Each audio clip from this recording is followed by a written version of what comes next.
नमस्कार, मैं हूं राजकुमार और आप देख रहे हैं बियॉन्ड द हेडलाइन, जहां हम बात करते हैं सुर्खियों से हटकर और खबर की तह तक जाकर। तो आज के दिन की क्या कुछ बड़ी हेडलाइंस रही, सबसे पहले उन पर बात करते हैं।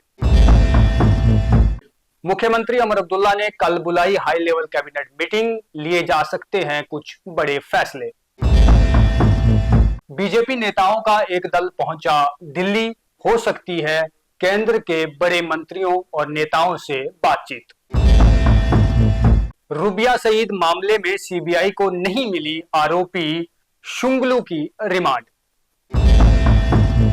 जम्मू रजौरी पुंछ हाईवे की खराब हालात को लेकर चीफ मिनिस्टर उमर अब्दुल्ला ने कहा कि बीआरओ पर रक्षा मंत्री राजनाथ सिंह जी से बातचीत करेंगे। कटरा में गंडोला प्रोजेक्ट के खिलाफ स्थानीय लोगों ने 8 महीने बाद किया प्रदर्शन। और अब चर्चा करते हैं आज के दिन की बड़ी हेडलाइंस पर। मेरे साथ में होंगे हमारे सीनियर सहयोगी दीपक खजूरिया जी। तो सर, मुख्यमंत्री उमर अब्दुल्ला ने कल बुलाई हाई लेवल कैबिनेट मीटिंग, क्या कुछ इसमें बड़े फैसले जो है वो लिए जा सकते हैं, जबकि मंजरे आम पर जो है वो रिजर्वेशन का मुद्दा भी है और भी कुछ बातों पर जो है वो डिस्कशन हो सकती है। देखो राजकुमार, ये जो कैबिनेट मीटिंग है, एक तो दरबार मूव के बाद पहली कैबिनेट मीटिंग जब से जम्मू में दरबार आया है 3 नवंबर को वो होने जा रही है, और कल 3 दिसंबर है, यानी कि 1 महीने बाद पहली कैबिनेट बैठक है। और दूसरा, ये कैबिनेट बैठक इसलिए भी अहम मानी जा रही है क्योंकि रिजर्वेशन के मुद्दे पर जिस तरह नेशनल कॉन्फ्रेंस के खुद के एमपी रूहुल्ला ने काफी बड़ा सवाल उठाया है और उन्होंने कहा है कि पार्लियामेंट सेशन के बाद वो खुद निकलकर प्रोटेस्ट में साथ आएंगे, तो शायद इसको लेकर, रिजर्वेशन को लेकर ओपन मेरिट को कोई बड़ा फैसला कैबिनेट का आ सकता है। और ये कैबिनेट बैठक कल 9 बजे मुख्यमंत्री आवास पर जम्मू में होनी है। और बड़ी बात यह है कि मुख्यमंत्री आज शाम को जम्मू पहुंच चुके हैं और उनकी शायद बातचीत अपने कैबिनेट मंत्रियों से भी हो चुकी है कि फैसले क्या होने हैं। और जो बहुत ज्यादा चांस लग रहा है कि 30% जिस तरह से ओपन रिजर्वेशन है, इसको बढ़ाकर 40% किया जा सकता है, ऐसा एक्सपेक्टेड है।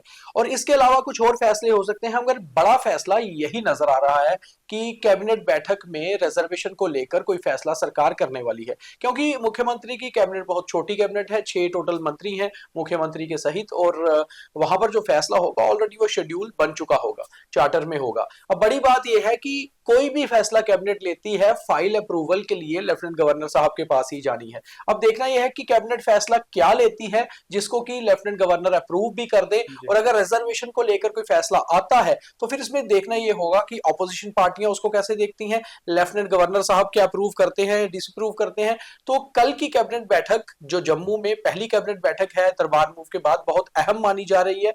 इसके अलावा कुछ और चीजें भी एक्सपेक्टेड है जो उसमें फैसले आ सकते हैं, कुछ डेवलपमेंट को लेकर चीजें हैं। तो ये सारी चीजें कल देखनी बहुत इंपॉर्टेंट होगी। सुबह 9 बजे कैबिनेट बैठक शुरू होगी और उम्मीद है कि 11-12 बजे तक ये बैठक खत्म हो जाएगी और उसके बाद सरकार क्या फैसला लेती है वो सामने हो जाएगा। मगर हाँ, बिल्कुल अहम मानी जा रही है कैबिनेट बैठक, क्योंकि ये कैबिनेट बैठक 3 बड़ी चीजों की बात हो रही है। एक तो जो पिछला सेशन था असेंबली का, उसके बाद दरबार मूव हो गया और उसके बाद कैबिनेट नहीं बैठी, एक तो वो चीज है।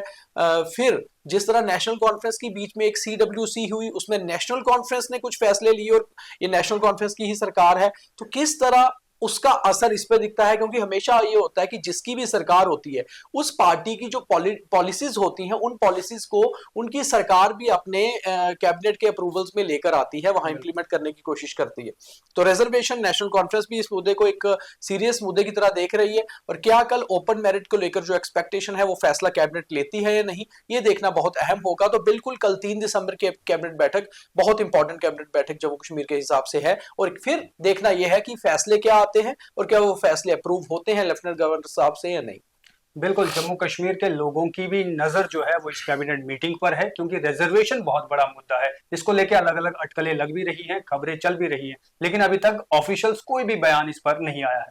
अब आगे बढ़ते हैं और बात करते हैं सर, बीजेपी नेताओं का एक दल आज दिल्ली पहुंचा है। वहां पर उम्मीद ये की जा रही है कि केंद्र नेताओं से उनकी मुलाकात होगी।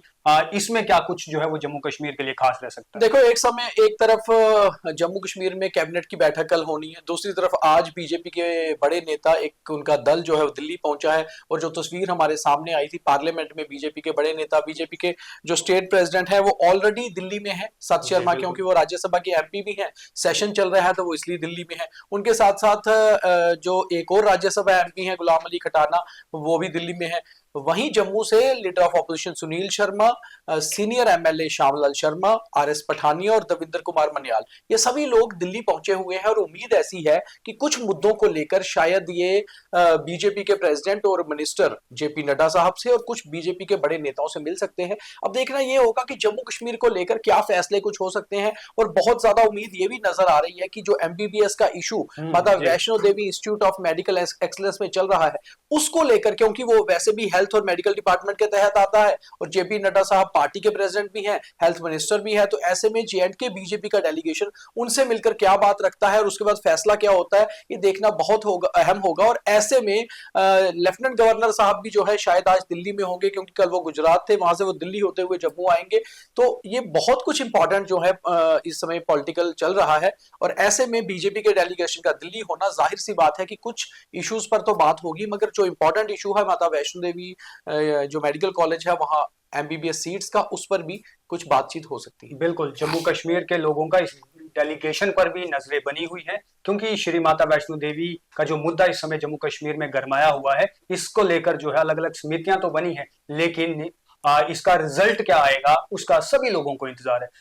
अब इस चर्चा को आगे बढ़ाते हैं और सर तीसरी हेडलाइन ये रही कि 36 साल बाद सीबीआई को बड़ी कामयाबी मिली थी कि एक्स चीफ मिनिस्टर की बेटी रुबैया शहीद के मामले में सीबीआई ने एक आरोपी को गिरफ्तार किया था, लेकिन सीबीआई को उनकी रिमांड नहीं मिल सकी। हाँ, आज दोपहर का ये मामला है। अचानक से एक ब्रेकिंग खबर बड़ी आई कि जिस तरह से शफात अहमद शुंगलू, जिसकी गिरफ्तारी कल पुलिस स्टेशन निशात से जो है उसकी गिरफ्तारी वहां से किया गया था, गिरफ्तार निशात पुलिस स्टेशन से श्रीनगर में, और सीबीआई ने हिरासत में लेने के बाद इसको आज जम्मू की सीबीआई कोर्ट में पेश किया है। मगर सीबीआई कोर्ट से भी उसको जो है सीबीआई को रिमांड नहीं दिया गया है। एक बहुत बड़ी डेवलपमेंट है। कुल मिलाकर देखा जाए तो 36 साल में ये गिरफ्तारी हुई है, यानी कि ये एक ऐसी गिरफ्तारी थी कि जो 36 साल से मामला चल रहा है और अभी तक मामला खत्म नहीं हुआ। हमने एक स्पेशल स्टोरी भी इस पे पूरी डिटेल में की थी कि मामला सारा है क्या था। और रूबिया सैयद की जो किडनैपिंग 8 दिसंबर 1989 को श्रीनगर में हुई थी, उस समय उनके पिता स्वर्गीय मुफ्ती मोहम्मद सैयद देश के गृह मंत्री थे, होम मिनिस्टर थे। उसके बाद 5 आतंकियों को छोड़ा गया, 13 दिसंबर को रिहा हुई, मगर अभी तक रूबिया सैयद को इंसाफ नहीं मिल पाया है। और अब यह भी साफ हो चुका है, रूबिया सैयद ने पहचान भी कर ली थी कि जेकेएलएफ का सरगना यासीन मलिक जो इस समय तिहाड़ जेल में है, उसी ने ही एब्डक्शन उसकी की थी। मगर एक गिरफ्तारी जो कल हुई है, यानी कि 36 साल बाद शफात अहमद शुंगलू को गिरफ्तार किया गया और सीबीआई रिमांड पर लेकर उससे पूछताछ करना चाहती थी, मगर कोर्ट से उसको रिमांड नहीं मिला है। तो अब देखना है कि सीबीआई का अगला मूव क्या होता है। वापस उसको रिमांड के लिए कहा जाएगा और उसके ऊपर जाया जाएगा, क्योंकि यासीन मलिक का जो है एक सहयोगी था ये आतंकी, जिसका नाम शफात अहमद शुंगलू बताया जा रहा है। और आज दोपहर में जब मामला जम्मू की कोर्ट में था और वहां से रिमांड नहीं मिली, तो अब सीबीआई का अगला कदम क्या होगा ये देखना अहम होगा। मगर 36 साल में भी अगर इंसाफ नहीं मिला तो कहीं ना कहीं एक तरह से जस्टिस डिले होता हुआ नजर आ रहा है इस मामले में। जी बिल्कुल, 36 साल बाद आरोपी को पकड़ा तो गया है, लेकिन सीबीआई को रिमांड उनकी नहीं मिल पाई। अब आगे बढ़ते हैं। आज उमर अब्दुल्ला पुंछ गए हुए थे, लेकिन पुंछ से जब वह वापस लौट रहे थे, खुद गाड़ी चलाकर आ रहे थे और मीडिया से बातचीत करते उन्होंने कहा कि पुंछ की जो जम्मू रजौरी पुंछ हाईवे है उसकी हालत काफी खराब है। उसको लेकर जो है वह देश के डिफेंस मिनिस्टर राजनाथ सिंह जी से भी जो है वो बातचीत करेंगे। तो सर, राजनाथ सिंह जी से बातचीत करना क्या हल है इस रोड का, या चीफ मिनिस्टर खुद भी कुछ इसमें कर सकते हैं? देखिए राजकुमार जी, इसमें हल की बात नहीं है। दरअसल जम्मू से राजौरी और पुंछ तक जो हाईवे है उसकी 4 लेनिंग का काम चल रहा है। ये काम काफी देर से चल रहा था, रास्ते में सुरंगें बन रही हैं, सड़कों को दुरुस्त किया जा रहा है, मगर इसी बीच दिक्कत तो ट्रैफिक में बहुत ज्यादा आ रही है।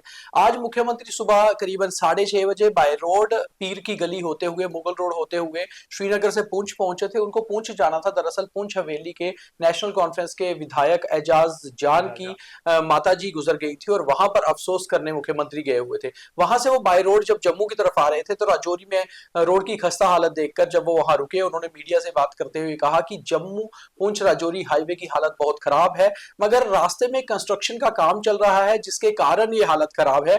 मगर ये काम कब कंप्लीट होगा, ये डिले तो नहीं हो रहा। और क्योंकि उन्हें पता चला है ये सारा बॉर्डर रोड्स का काम है, इसलिए बीआरओ जो ऑर्गेनाइजेशन होता है, बॉर्डर रोड ऑर्गेनाइजेशन, दरअसल वो डिफेंस मिनिस्ट्री के तहत आता है और डिफेंस मिनिस्टर राजनाथ सिंह है, इसलिए उन्होंने कहा कि वो राजनाथ सिंह जी से बात करके ये कहेंगे कि इस काम को तेजी से किया जाए और उसका एक डेडलाइन सेट की जाए ताकि लोगों को दिक्कत कम आए। वहीं दूसरी ओर उन्होंने ये एक और मुद्दा भी उठाया जो बॉर्डर इलाके में खास तौर पे हमने ऑपरेशन सिंदूर में भी देखा था कि लोगों का काफी ज्यादा नुकसान बच गया था जब वो बंकर्स में उस दौरान अपने आप को सेव किया था। तो उन्होंने कहा था जो बंकर्स बन रहे हैं उस प्रोसेस को भी चलते रहना चाहिए और वो एक अच्छा कदम है।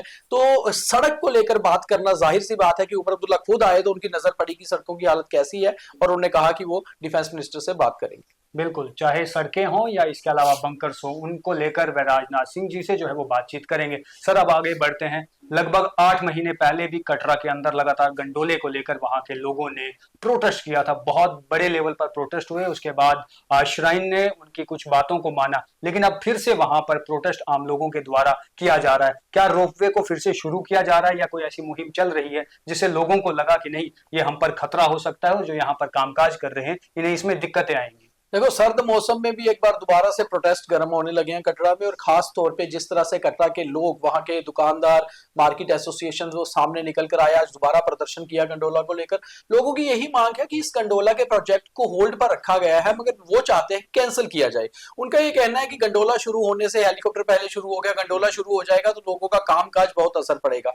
हालांकि श्राइन बोर्ड ने केवल उस प्रोजेक्ट को अभी होल्ड पे रखा था, खत्म करने की बात नहीं कही थी। और जिस तरह से प्रोटेस्ट को लोकल वहां की एसोसिएशन और खास तौर पे हाल ही में कांग्रेस में शामिल हुए former minister Jugal Kishore Sharma lead कर रहे थे, तो कहीं ना कहीं जाहिर सी बात है कि पॉलिटिक्स ऐसी चीजों में रहती है। मगर अब जुगल किशोर शर्मा क्योंकि वहां चुनाव भी लड़े थे, चुनाव वो हार गए थे, फॉर्मर मिनिस्टर भी हैं, कांग्रेस के वो नेता हैं, तो उनकी अपनी तरफ से कोशिश यही होगी कि इस चीज को लोगों की आवाज बनाकर आगे लेकर जाया जाए। मगर हाँ, श्राइन बोर्ड के लिए लगातार दिक्कतें बढ़ेंगी अगर ये प्रोटेस्ट होता है। हमने पहले भी देखा था 8 महीने पहले कैसे कटरा पूरा बंद रहा था, लोग सड़कों पर उतरे थे, कई सारी गिरफ्तारियां हुई थी, उसके बाद फिलहाल उसको होल्ड पे किया गया था। तो जाहिर सी बात है कि प्रोटेस्ट को, आंदोलन को वापस शुरू करने के लिए कहीं ना कहीं एक नई सरदर्द श्राइन बोर्ड के लिए बनेगी, मगर श्राइन बोर्ड को इस पर कोई फैसला लेना होगा आने वाले दिनों में। जी बिल्कुल। और तमाम जो लोग वहां पर काम करते हैं, चाहे फिर वह पिट्ठू वाले हों, वह घोड़े वाले हों, सफाई कर्मचारी हों, या इसी के साथ में जिनके ठेले वहां पर चलते हैं, दुकानें चलती हैं, उन्हें दिक्कतें तो हैं। उनका कहना है कि अगर ये गंडोला यहाँ पर शुरू हो जाएगा तो हमारा कामकाज ठप हो जाएगा और हमें जो है खाने के लाले पड़ सकते हैं। तो अब आज के बीटीएच में इतना ही, और अब आप देखिए थॉट ऑफ द डे। और अब थॉट ऑफ द डे। विजेता वह नहीं होते जो कभी फेल नहीं होते, बल्कि विजेता वह लोग होते हैं जो कभी हार नहीं मानते। इसलिए हमें अपनी जिंदगी के हर एक पड़ाव पर हार नहीं मानना चाहिए, डट कर मुश्किलों का सामना करना चाहिए। आज के बीटीएच में इतना ही। बाकी खबरों के लिए आप द न्यूज़ रूम 24 आवाज देखते रहिए। धन्यवाद। जय हिंद, जय भारत।